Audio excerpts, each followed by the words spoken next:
And my name is Carver. It's in my genes. I have to do it. My whole idea is to show the heritage of the wood.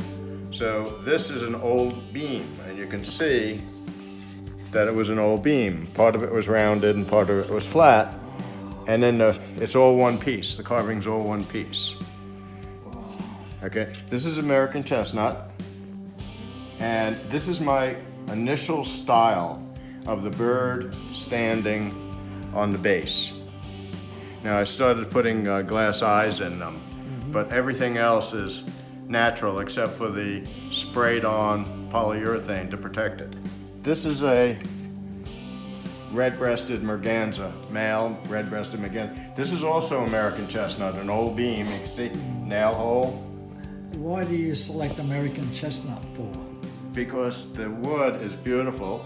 It's special because I'm working with the American Chestnut Foundation, and we are working to breed trees that will be resistant to the blight fungus that killed almost all of them around the turn of the century. It started in New York and it spread through the Appalachians and killed billions of American chestnut trees. They were the most dominant tree in the eastern forest, and they were the largest also, called the redwood of the East. And the wood is just beautiful, and it's also very useful for the main reason is, besides being pretty, it is rot resistant. So there are cabins and fences and sheds and barns that were made out of American chestnut over 100 years ago, and they're still standing without any paint or treatment. Now this is my latest style, where I leave part of the carving of the original piece of wood. So you can see this was an old beam, and the bird was in the wood. Now when I do this, it lets me bring a branch out, so the bird can now be standing on a branch. It's a more natural than the bird standing just on the bait. On the ducks, just like this one, the head is a separate piece. And I do that because I want to turn the head a little bit, and I want the grain to go in the direction of the beak for strength.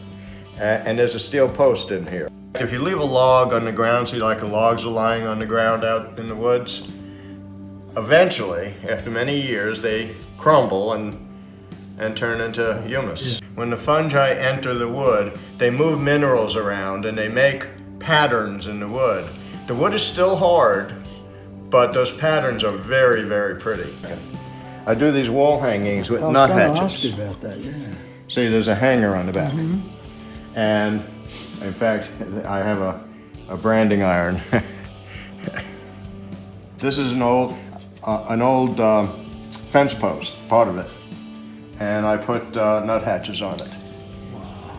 See, and it has a hanging arrangement on the back. Because I love wood. Yeah. And my name is Carver. It's in my genes. I have to do it.